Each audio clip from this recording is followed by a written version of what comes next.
Just to be clear, this is not an exact replica of Thor's hammer, but it will instantly level up your man cave or dad cred. For Thor's hammer, I'm using a piece of 4x4 pine. Try and avoid any large knots in the wood as it will affect how the finish will look. I will rough cut it to 8.5 inches, then using a hand planer I will square it up to 3.5 inches wide. Prior to cutting these 45-degree bevels, I will cut the hammer to the final length of 8 inches.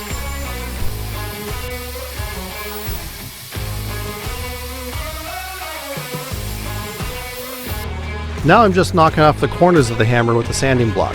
I chose not to use a power sander because I felt like the hand sander gave me better control. I'm drilling a hole with a 1.5 inch Forstner bit to place the steel cap that the steel pipe will screw into for the handle. For the bottle opener, it will require 2 holes, a 1.5 inch diameter hole drilled deep enough to flush mount the bottle opener, and a 1 inch diameter hole to accept the bottle cap.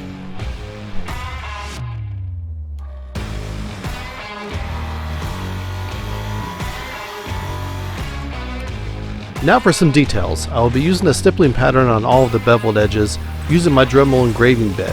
I will make repeated, random, and overlapping cuts into the wood, resulting in a crater-like pattern. Pro tip here, this process will take a while and your bit will get hot. Be sure to take breaks to allow the bit to cool.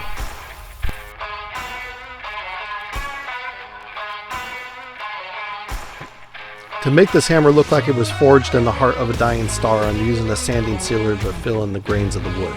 Once it's dry, I'll just give it a light sanding with a 220 grit sandpaper. And by the way, if you're not sure what I'm referencing when I say the heart of a dying star, you may want to go back and brush up on your Marvel and Norse mythology knowledge.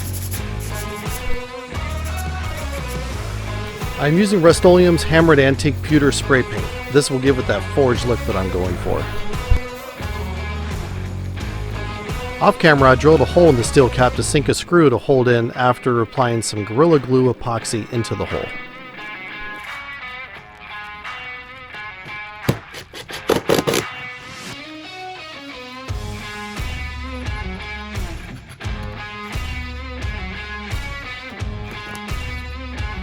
The leather strips for this project were cut at 1.5 inches wide and 36 inches long. I made these angle cuts on the ends of the leather after wrapping it around the handle and marking where they overlapped. I'm going to leave a link in the description to the video that helped me to understand this, as I think it helps explain it a little bit better.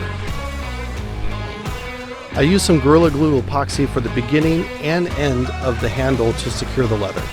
Then I began wrapping the leather up the handle, paying close attention to the amount of overlap so that it would be equal. For the bottle opener, I marked, pre-drilled the holes, and used some Gorilla Glue to secure the opener.